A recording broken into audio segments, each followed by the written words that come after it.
एक peer shape की तरह दिखेगा वो आपको, ठीक है। और जो कि लिवर के नीचे होता है और इसका काम क्या होता है, ये स्टोर करता है बाइल को और फिर उसे रिलीज करता है।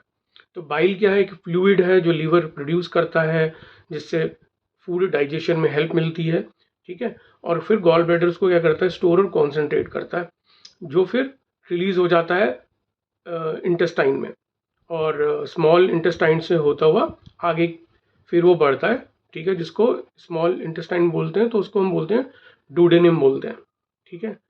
तो अब गॉल ब्लैडर की अगर फंक्शनैलिटी में दिक्कत आएगी तो वो क्या आ सकती है, क्या प्रॉब्लम हो सकती है, अगर कोई भी क्लाइंट को गॉल ब्लैडर की दिक्कत है तो वो क्या आ सकती है, कैसे उसको हम पकड़ेंगे, ठीक है। तो कोई मुश्किल नहीं है, इजी है। देखो, साइन और जब हम सिम्टम्स की बात करते हैं गॉल ब्लैडर के, तो जो गॉल ब्लैडर की जो प्रॉब्लम होगी तो उसमें क्या होगा, अगर गॉल ब्लैडर में किसी भी तरीके से स्टोन्स बनना शुरू हो जाए, एक कारण होता है कैल्शियम ऑक्सलेट के शरीर में बनने से स्टोन बनता है, ठीक है। तो अगर ये गॉल ब्लैडर में ये जो स्टोन बनेंगे, जिसका one of the reason is calcium oxalate, तो इससे क्या होगा, बाइल का जो सिक्रीशन हो रहा है वो ऑब्स्ट्रक्ट हो जाएगा, क्योंकि बाइल आगे जा ही नहीं पाएगा, स्टोन्स उसको रोकेंगे, ठीक है ना, उस फ्लो को रोकेंगे। तो क्या होगा, क्या मैनिफेस्टेशन हो सकता है, एब्डोमेन में पेन होगा, ठीक है, और खाना खाने के बाद पेन होगा। तो बाइल का अगर का रुकना, बाइल का ऑब्स्ट्रक्शन होना, अगर स्टोन्स हैं तो फिर क्या होगा, पेन होगा एब्डोमेन में। तो हमको यही पता लगाना है, हमको यही कुंडली कौन सी चल रही है लीवर की? हम डिस्कशन कर रहे हैं गॉल ब्लैडर, ओके। ठीक है।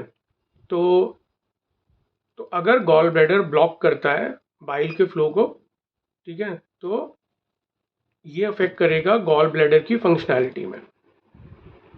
और फिर उसके सिम्टम्स क्या होंगे, खाना खाने के बाद दर्द, पेट में जनरल भी पेन हो सकता है, ठीक है, और वो शोल्डर तक वो रेडिएट होगा वो पेन, राइट शोल्डर तक। तो उसमें फीवर आना, नॉजिया, वॉमिटिंग होना, ठीक है, जॉन्डिस भी हो सकता है अगर किसी भी तरीके से गॉल जो स्टोन है वो ऑब्स्ट्रक्ट कर लेता है बाइल को। तो ये सिम्टम्स हो सकते हैं। तो गॉल स्टोन क्या है, it is a harden deposit of digestive fluid that can form in your gall bladder. तो गॉल ब्लैडर का काम है होल्ड करना डाइजेस्टिव फ्लूइड को, जिसको हम बाइल बोलते हैं, और आता कहाँ से वो बाइल, लिवर से, और इसको फिर वो रिलीज़ कर देता है स्मॉल इंटेस्टाइन में। तो जो ओवरवेट हैं, जिनको ओबिसिटी की प्रॉब्लम है, तो कोलेस्ट्रॉल भी एक कारण होता है बाइल में सीक्रेट होने का। तो अगर एक तो रीज़न ये था कि कैल्शियम ऑक्सलेट होने से गॉल स्टोन बन रहा था, अगर कोलेस्ट्रॉल बनेगा, ठीक है, एलडीएल होगा, हाई एलडीएल होगा, ट्राइग्लिसराइड, ठीक है, तो भी वो बाइल में रिलीज़ होके वो स्टोन का फॉर्म ले लेगा वो, ठीक है, क्योंकि वो प्लाक बनेगा। वो प्लाक मतलब देखो, कैल्शियम और जो कोलेस्ट्रॉल होता है, कैल्शियम बेसिकली कोलेस्ट्रॉल पे चिपक जाता है, ठीक है, तो वो स्टोन का रूप ले लेता है वो। ऐसी अगर वो हार्ट की आर्टरीज में कैल्शियम अगर कोलेस्ट्रॉल पे चिपक जाता है तो क्या होता है, तो ब्लॉकेज हो सकती है। तो हार्ट में अलग तरीके से वो सिम्टम दिखाई देगा। और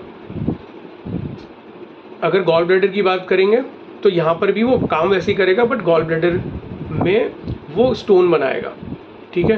तो इसको बेसिकली ये थोड़ा बहुत कनेक्टेड, अगर हम बात करें तो calcium over production of calcium से भी होता है। जब बोन्स कैल्शियम को एब्जॉर्ब नहीं कर पाती हैं, ठीक है, तब कैल्शियम रिलीज होता है, और इसको हाइपर कैल्सीमिया भी बोलते हैं। तो ये बेसिकली रिलेटेड, ये जो टर्म है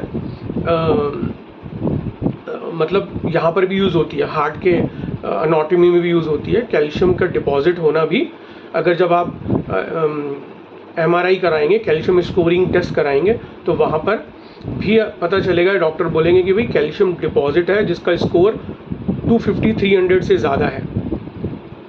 तो अगर एंजियोग्राफी से पहले अगर किसी को नॉन इन्वेसिव कोई टेस्ट कराना है तो कैल्शियम का करा सकता है। ऐसे ही तो मतलब बेसिकली क्या है, कैल्शियम का ज़्यादा होना भी सही नहीं है बॉडी में, ठीक है। और जब कैल्शियम बनेगा या कोलेस्ट्रॉल बनेगा किसी भी तरीके से, अब जैसे मैंने बोला ये फॉर्म किसका ले लेगा, गॉल स्टोन का ले लेगा या फिर आर्टरीज में डिपॉजिट हो जाएगा, तो वहाँ पे हाइपर कैल्सीमिया या कैल्सिफिकेशन इसको बोलते हैं, तो वो वाली सिचुएशन हो जाएगी। इससे क्या होगा, आर्टरीज डैमेज होंगी। इसी को ही एंडोथीलियल डिसफंक्शन बोलते हैं, ये भी मैं पढ़ा चुका हूँ, एंडोथीलियम डिसफंक्शन बोलते हैं। तो जो एंडोथीलियल आर्टरीज हैं, ठीक है, वो रप्चर्स हो जाती हैं, टिश्यूज़ रप्चर हो जाते हैं, तब ये प्रॉब्लम आती है, ठीक है। तो अगर हमें इस तरीके से हम समझते हैं चीज़ों को तो हमें इजी समझ में आएगा, डायग्नोस करने में भी, असेस करने में भी कुंडली को हमें आसानी होगी। अब हम बात करेंगे कि इसको कुंडली में कैसे देखा जाए, है ना। ऐसी प्रॉब्लम्स अगर हो तो उसे कुंडली में कैसे देखें। तो देखो, मेन है